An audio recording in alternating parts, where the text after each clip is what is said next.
आतापर्यंत होत आलेले आहेत.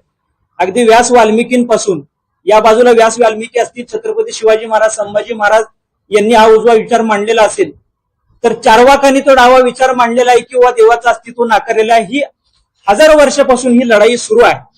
मात्र ह्याला तात्विकतेची चौकट कधी ओलांडलेली कोणी नव्हती. मात्र सध्याच्या काळामध्ये काय झालंय की ही जी संपूर्ण चळवळ आहे, या संपूर्ण विद्रोही आणि नास्तिक चळवळीची वाताहत झालेली आहे. आणि या चळवळीला ज्यांनी राजाश्रय दिला त्यांचीही वाताहत या काळामध्ये झालेली आपल्याला दिसून येते. त्याच्यामुळं कुठंतरी नैराश्याच्या पोटी, वैफल्यग्रस्ततेतून राजकीय पक्षांशी लढण्याची आपली ताकद उरलेली नाही. मग कोणतेही पक्ष असू द्या, त्याच्यामध्ये आपली लढण्याची ताकद उरलेली नाही. म्हणून सॉफ्ट टार्गेट म्हणून वारकरी संप्रदायाला लक्ष करण्याचा या ठिकाणी प्रयत्न केला जातोय, अशी आमची या ठिकाणी भावना आहे. वारकरी संप्रदाय हा नेहमीच समाजाला उठा उठा साधू संत साधा आपुले हित, गेला गेला हा नरदेह मग कैसा भगवंत हे सांगून प्रत्येक माणसाच्या अंतःकरणामध्ये संसार, पैसा, प्रॉपर्टीच्या मागे लागण्याच्या ऐवजी तुम्ही भगवंताला शरण जा आणि विठ्ठल जळीस्थळी भरला ही भूमिका ज्यावेळेला तुमच्या अंतःकरणात होईल त्यावेळेला सगळा समाज एकोप्यानं नांदेल आणि भूता परस्परे जडो मैत्र जीवांचे या पद्धतीची व्यापक आणि वैश्विक भूमिका वारकरी संप्रदायाची राहिलेली आहे. मात्र काय होतं, समाजामध्ये जाती व्यवस्था निर्माण करायच्या, जाती जातींचे गट तट पाडायचे आणि त्याच्यातून आपलं राजकीय कौशल्य साधायचं, असे अनेक वर्ष राजकीय फंडे राजकीय पक्षांनी चालवलेले आहेत. आणि वारकरी संप्रदाय मात्र समाजाला धर्माची शिकवण देतो, जातीभेद विसरायला सांगतो आणि एकत्र यायला सांगतो. मग वारकरी संप्रदायानं ज्या वेळेला समाजाला एकत्र येण्याचं आव्हान केलं त्यावेळेला यांचे जाती व्यवस्थेचे सगळे मनसुबे या ठिकाणी फिके पडतात किंवा ज्याला आपण असं म्हणू की उद्ध्वस्त होतात. तर या भूमिकेतून वारकरी संप्रदायाला या राजकीय पक्षांनी लक्ष करण्याचं कुठेतरी ठरवलेलं आहे. मग काय होतं की वारकरी संप्रदायावरती आपण थेट टीका करू शकत नाही, वारकरी संप्रदायाचं काम तर थांबवू शकत नाही. मग एक अशी म्हण आहे हिंदी मधली की किसी का काम खराब नहीं कर सके तो उसका नाम खराब करो. तुम्ही एखाद्याचं जर काम थांबवू शकत नाही तर तुम्ही काय करा, त्यांचं नाव बदनामी करा. वारकरी संप्रदायाची बदनामी करायची. वारकरी संप्रदायात लोक चुकीचा विचार घुसलेला आहे, वारकरी संप्रदायात वाईट लोक घुसलेले आहेत. अरे पण हे ठरवणारे तुम्ही कोण? वारकरी संप्रदायात चुकीचा विचार घुसलाय, वारकरी संप्रदाय बिघडलाय हे ठरवण्यासाठी वारकरी संप्रदायातली ज्येष्ठ मंडळी आहेत ना. आमच्याकडे अनेक साधू संत आहेत नवे नवे. आमचा सर्वसामान्य वारकरी जर आम्हाला येऊन सांगायला लागला महाराज तुमचं आचरण संतांच्या प्रमाणात चाललेलं नाही, ज्ञानोबा तुकोबा ज्या पद्धतीने सांगतात तुम्ही महाराज मंडळी आचरण करत नाही, त्यावेळेला आम्ही त्या वारकऱ्याच्या पायावर दंडवत ठेवून त्याची माफी मागू. मात्र ज्यांचा वारकरी संप्रदायाशी कुठल्याही पद्धतीचा संबंध नाही, ज्यांना वारकरी संप्रदायात ज्ञानोबा तुकोबा यांच्या विचारांचं देणं घेणं नाही, एकादशीला पंढरपुरामध्ये येऊन आवर्जून मांसाहार जे लोक करतात त्या लोकांनी वारकरी संप्रदायाला काहीतरी ज्ञानाचा उपदेश करणं म्हणजे एखाद्या वेश्येला, पतिव्रतेला संसार कसा करावा हे शिकवण्यासारखं आहे. त्याच्यामुळं आमची या ठिकाणी भूमिका अशी आहे की राजकारण हे राजकारणाच्या ठिकाणी ठेवा. वारकरी संप्रदायाचे दोनच पक्ष आहेत, एक शुद्ध पक्ष आणि एक वद्य पक्ष. एकादशीचा शुद्ध एकादशी आणि वद्य एकादशी याच्या पलीकडं आम्हाला पक्ष नावाचा प्रकार माहिती नाही. वारकरी संप्रदाय जो काही देवदेश धर्माचं काम करतो त्या देवदेश धर्माच्या विचारसरणीला अनुसरून जे पक्ष काम करत असतील त्यांना त्याचा फायदा होत असेल आणि जे त्याच्या विरोधात वाटचाल करत असतील त्यांना त्याचं नुकसान होत असेल. ज्यांना आपल्याला राजकीय फायदा व्हावा वाटतं त्यांनी धर्माच्या कामावर यावं. आम्ही कोणाला थांबवलेलं नाही, आम्ही तर कोणाला निमंत्रण दिलेलं नाही की या पक्षाने या पद्धतीने काम करावं. ते ज्याची त्याची राजकीय भूमिका स्वतंत्र असली पाहिजे. म्हणून आम्ही आज या ठिकाणी सर्वजण वारकरी संप्रदायातल्या मंडळींनी मिळून अशी भूमिका घेतलेली आहे की माननीय देशाचे नेते पवार साहेबांनी राजकारण कसं करावं हे आम्ही त्यांना कधीही सांगत नाही. त्यांनी कुठल्या पक्षाशी युती करावी, कुठल्या पक्षाशी आघाडी करावी, देशासंदर्भात कुठले निर्णय घ्यावे, आमचं अजिबात त्याच्याबद्दल दुमत नाही. आम्ही त्यांना कधीच राजकीय सल्ला देणार नाही. मात्र वारकरी संप्रदायानं अध्यात्म कसं सांभाळावं, ज्ञानोबा तुकोबारांची वाट कशी चोखाळावी, कीर्तनं कशी करावी, प्रवचनं कशी करावी, असा सल्ला आम्हाला पवार साहेब असतील किंवा लवांडे सारखे जे त्यांचे कार्यकर्ते आहेत यांनी आम्हाला अजिबात सांगण्याची आवश्यकता नाही. देऊन या जीव वडिले साधियला ठाव. आमच्या वाडवडिलांनी या संप्रदायाच्या जतन संवर्धनाकरता आपला जीव दिलेला आहे. अनेक पिढ्या खर्ची झालेल्या आहेत. 15-15, 20-20 पिढ्या, 17-17 नामदेवरायांचा 17वा 18वा वंश चालू आहे. तुकोबारांचा 13वा 14वा वंश, नाथ महाराजांचा 13वा 14वा वंश चालू आहे. अनेक पिढ्यांनी आपलं संपूर्ण जीवनामध्ये त्या पोटात असलेल्या बाळाला शिक्षण असतं की तुला वारकरी संप्रदाय सांभाळायचा, तुला बाकीचा प्रपंच करायचा नाही, इतका त्याग वारकरी संप्रदायानं केलेला असताना सुद्धा ज्यांचं आयुष्य संपूर्ण स्वतःचं स्वार्थ साधण्यामध्ये गेलेलं आहे, स्वतःचं कुटुंब वाढवण्यामध्ये गेलेलं आहे, अशा लोकांनी वारकरी संप्रदायावर टीका करणं हे वारकरी संप्रदायाला अतिशय वर्मावरती लागलेला आहे.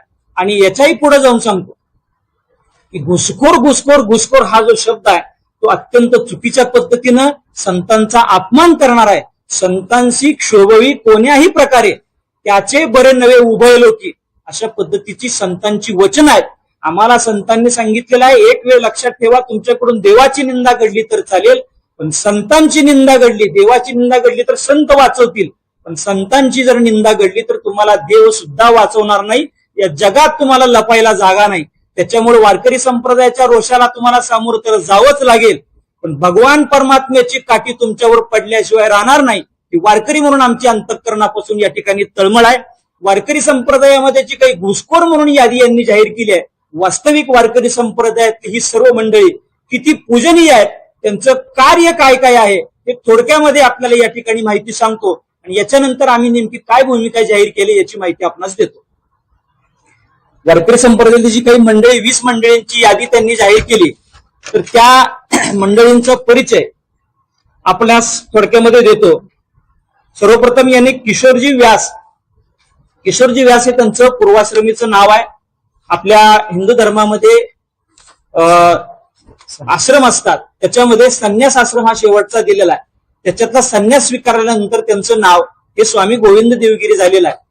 आयुष्यभर त्यांनी ज्ञानेश्वरीवरती या ठिकाणी प्रवचन केलेले आहेत. संत वाङ्मयासाठी आयुष्य वाहिलेलं व्यक्तिमत्व आहे आणि सध्या राम मंदिर ट्रस्टच्या वरती कोषाध्यक्ष म्हणून ते आहेत. मध्यंतरी यांच्याकडून सुद्धा वारकरी संप्रदायावरच्या ग्रंथांवरती ज्या वेळेला वेगळ्या पद्धतीचं भाष्य झालं, त्यावेळेला वारकरी संप्रदायानं यांना सुद्धा बजावून सांगितलं आणि वारकरी संप्रदायाने ज्यावेळेस चूक लक्षात आणून दिली त्यावेळेला प्रामाणिकपणे त्यांनी ज्ञानोबा यांच्या समाधीवरती नतमस्तक होऊन ज्ञानोबा तुकोबारायांची माफी मागितलेली आहे. हाही त्यांचा या ठिकाणी मोठेपणा आहे. चारुदत्त आपळे हे राष्ट्रीय कीर्तनकार आहेत, समाज प्रबोधनकार आहेत. बंडा तात्या कराडकरांना ओळखत नाही असा वारकरी संप्रदायातला एकही वारकरी नाही, लक्षात ठेवा. आज भंडारा डोंगर ही जगद्गुरु तुकोबारायांची तपोभूमी आहे. त्या तपोभूमीच्या ठिकाणी डाऊ सारखी एक केमिकलची मोठी कंपनी तो विध्वंस करण्याकरता आली असताना ती संपूर्ण कंपनी नष्ट करून स्वतःच्या अंगावरती फौजदारी गुन्हे दाखल करून वारकरी संप्रदायाचं मोठं संतवीर म्हणून नेतृत्व आणि केवळ या पद्धतीची भूमिका नाही तर आजही बंडा तात्या कीर्तन प्रवचन पायी वारीच्या चालण्याच्या माध्यमातून कुठल्याही पदावर न जाता पद्मश्री सारखा पुरस्काराकरता त्यांचं नाव सुचवलं. मठाधिपती, संस्थानिक, संतांचे वंशज आणि वारकरी संप्रदायातील सर्व संघटना, वारकरी संप्रदाय पाईक संघ असेल, वारकरी फडकरी दिंडी समाज संघटना असेल, विश्व वारकरी सेना असेल, विश्व वारकरी संघ असेल, या सर्वांच्या प्रमुख उपस्थितीमध्ये नुकताच देशाचे नेते माननीय शरद पवार साहेब यांनी वारकरी संप्रदायाच्या अनुषंगानं जे केलेलं वक्तव्य लिखाण आहे, त्यानंतर त्यांच्या पक्षाचे प्रवक्ते विकास लवांडे यांनी वारकरी संप्रदायातील मान्यवर महाराज मंडळींची 20 लोकांची घुसखोर म्हणून यादी जाहीर केलेली आहे. हे वारकरी संप्रदायाच्या दृष्टीनं अत्यंत दुःखदायक आहे, मनस्ताप करणार आहे आणि या सगळ्यांचा निषेध व्यक्त करण्यासाठी, या सगळ्यांवरती पुढील भूमिका ठरवण्यासाठी या सर्व महाराज मंडळींच्या उपस्थितीमध्ये आज श्री संत कबीर महाराज मठ पंढरपूर या ठिकाणी बैठक पार पडली आणि या बैठकीमध्ये काही पुढील दिशा ठरवण्यात आलेल्या आहेत. सर्वप्रथम आम्ही आपल्या पुढं ही भूमिका या ठिकाणी व्यक्त करतो की वारकरी संप्रदायाला कुठल्याही पद्धतीनं राजकारणामध्ये ओढण्याचं काहीही कारण नाही. आम्हाला एक सर्वसामान्य वारकरी म्हणून असा प्रश्न पडतो की जगद्गुरु तुकोबार असं म्हणतात की नाही आम्ही विष्णुदात करीत आस कोणाचे, काहे नष्ट करीती निंदा नेनु सदा आमुची. आम्ही वारकरी संप्रदाय म्हणून येतो वडील जे जे करती तया नाम धर्म ठेविते येर अनुष्ठिती सामान्य सकळ या नयानं वारकरी संप्रदायाला साधू संतांनी जे नेमून दिलेलं काम आहे की समाज आज रसा तळाला जात असताना त्या समाजाला आपलं हित कळत नाही, ह्या समाजाला हित शिकवण्याचं काम संप्रदाय जातीभेद विरहित पद्धतीनं करतो.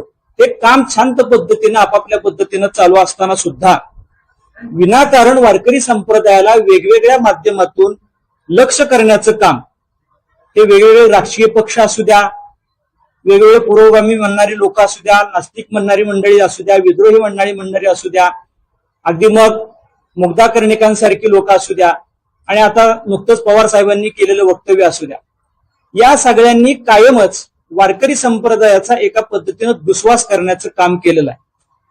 अगदी त्यांनी पवार साहेबांनी वारकरी संप्रदायातल्या महिला प्रबोधनकारांना सुद्धा प्रतिगामी ठरवलेला. प्रतिगामी पुरोगामी कुठून आले हे शब्द, काय याच्यामध्ये संबंध आहे? पुरोगामी शब्दाची व्याख्या जर आपण तशी पाहिली तर पुढारलेल्या विचारांचा, प्रतिगामी म्हणजे मागासलेल्या विचारांचा, सनातन या शब्दाचा अर्थ नित्य नूतन शब्द असा आहे. वारकरी संप्रदायानं नित्य नूतनता स्वीकारलेली आहे. वारकरी संप्रदाय कुठल्याही अंधश्रद्धेला थारा देत नाही. वारकरी संप्रदाय सर्व समाजाला, सर्व घटकांना सोबत घेऊन चालतो. असं असताना सुद्धा वारकरी संप्रदाय जे काम करतो त्याच्यातून या लोकांना काय नुकसान आहे नेमकं, तर जी काही विद्रोही चळवळ चालवली जाते, नास्तिकवादाची चळवळ चालवली जाते, या चळवळीला मोठ्या प्रमाणातलं नुकसान हे वारकरी संप्रदायामुळे झालेलं आहे. कारण वारकरी संप्रदाय जो ईश्वराचं अस्तित्व सांगतो, आस्तिक आणि नास्तिक हा विचार हजारो वर्षापासून सुरू आहे.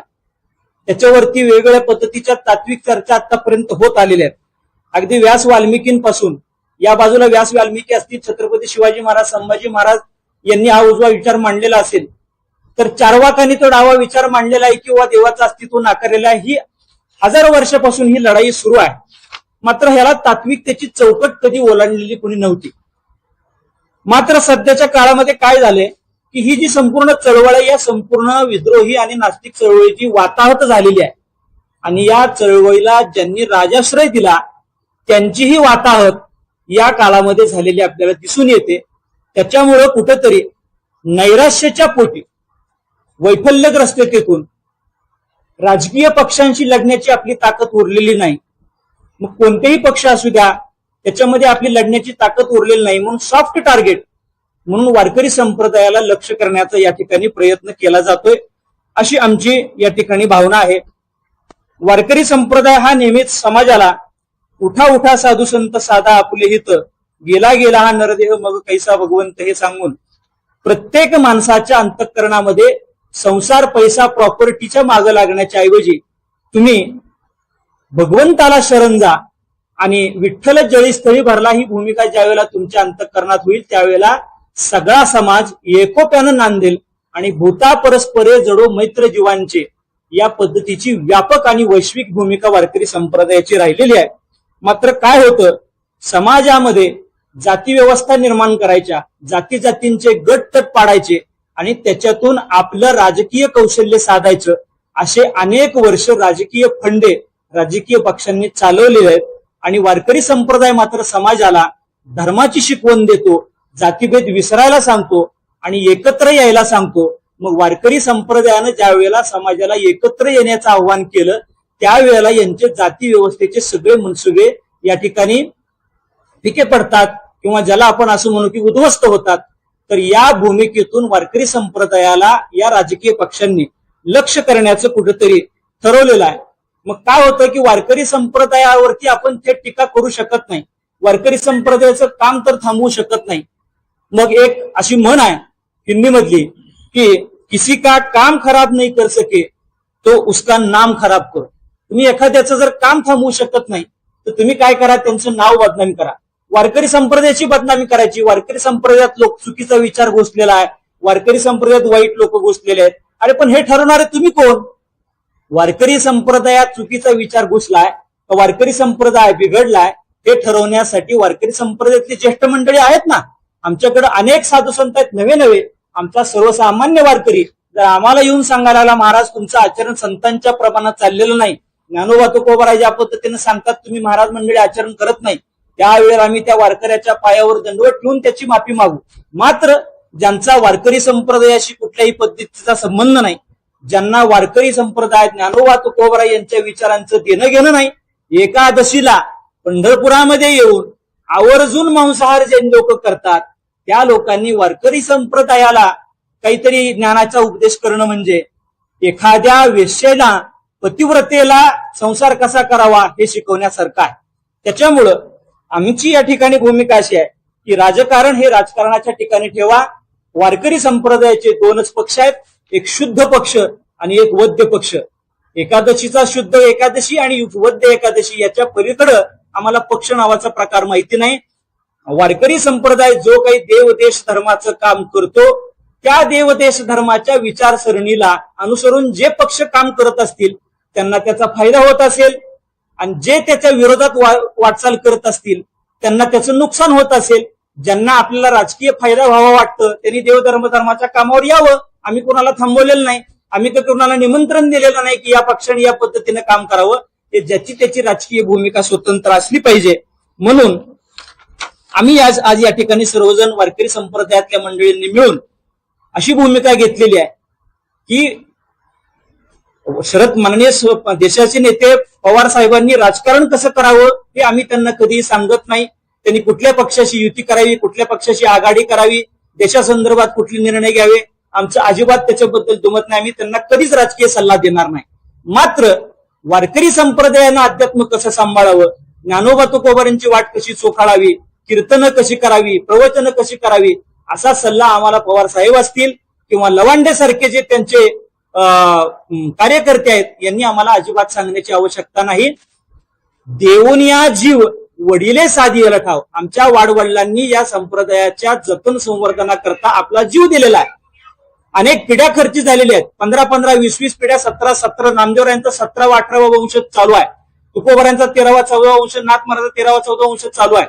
अनेक पिढ्यांनी आपलं संपूर्ण जीवनामध्ये त्या पोटात असलेल्या बाळाला शिक्षण असतं की तुला वारकरी संप्रदाय सांभाळायचा, तुला बाकीचा प्रपंच करायचा नाही, इतका त्याग वारकरी संप्रदायानं केलेला असताना सुद्धा ज्यांचं आयुष्य संपूर्ण स्वतःचं स्वार्थ साधण्यामध्ये गेलेलं आहे, स्वतःचं कुटुंब वाढवण्यामध्ये गेलेलं आहे, अशा लोकांनी वारकरी संप्रदायावर टीका करणं हे वारकरी संप्रदायाला अतिशय वर्मावरती लागलेला आहे.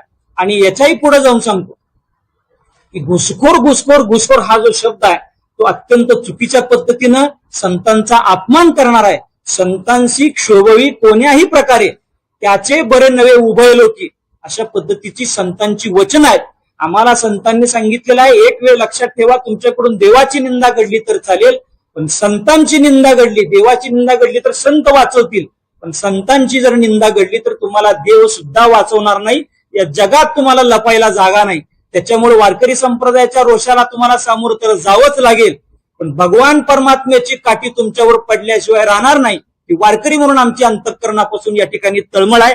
वारकरी संप्रदायामध्ये जी काही घुसखोर म्हणून यादी यांनी जाहीर केली आहे, वास्तविक वारकरी संप्रदायातली ही सर्व मंडळी किती पूजनीय आहेत, त्यांचं कार्य काय काय आहे हे थोडक्यामध्ये आपल्याला या ठिकाणी माहिती सांगतो आणि याच्यानंतर आम्ही नेमकी काय भूमिका जाहीर केली याची माहिती आपणास देतो. वारकरी संप्रदायाची जी काही मंडळी 20 मंडळींची यादी त्यांनी जाहीर केली, तर त्या मंडळींचा परिचय आपल्यास थोडक्यामध्ये देतो. सर्वप्रथम यांनी किशोरजी व्यास हे त्यांचं पूर्वाश्रमीचं नाव आहे. आपल्या हिंदू धर्मामध्ये आश्रम असतात, त्याच्यामध्ये संन्यास आश्रम हा शेवटचा दिलेला आहे. त्याच्यातला संन्यास स्वीकारल्यानंतर त्यांचं नाव हे स्वामी गोविंद देवगिरी झालेलं आहे.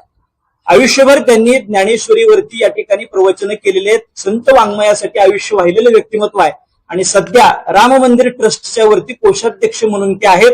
मध्यंतरी यांच्याकडून सुद्धा वारकरी संप्रदायावरच्या ग्रंथांवरती ज्या वेळेला वेगळ्या पद्धतीचं भाष्य झालं त्यावेळेला वारकरी संप्रदायानं यांना सुद्धा बजावून सांगितलं आणि वारकरी संप्रदायाने ज्यावेळेस चूक लक्षात आणून दिली त्यावेळेला प्रामाणिकपणे त्यांनी ज्ञानोबारायांच्या समाधीवरती नतमस्तक होऊन ज्ञानोबा तुकोबारायांची माफी मागितलेली आहे. हाही त्यांचा या ठिकाणी मोठेपणा आहे. चारुदत्त आपळे हे राष्ट्रीय कीर्तनकार आहेत, समाज प्रबोधनकार आहेत. बंडा तात्या कराडकरांना ओळखत नाही असा वारकरी संप्रदायातला एकही वारकरी नाही, लक्षात ठेवा. आज भंडारा डोंगर ही जगद्गुरु तुकोबारायांची तपोभूमी आहे. त्या तपोभूमीच्या ठिकाणी डाऊ सारखी एक केमिकलची मोठी कंपनी तो विध्वंस करण्याकरता आली असताना ती संपूर्ण कंपनी नष्ट करून स्वतःच्या अंगावरती फौजदारी गुन्हे दाखल करून वारकरी संप्रदायाचं मोठं संतवीर म्हणून नेतृत्व आणि केवळ या पद्धतीची भूमिका नाही तर आजही बंडा तात्या कीर्तन प्रवचन पायी वारीच्या चालण्याच्या माध्यमातून कुठल्याही पदावर न जाता पद्मश्री सारखा पुरस्काराकरता त्यांचं नाव सुचवलं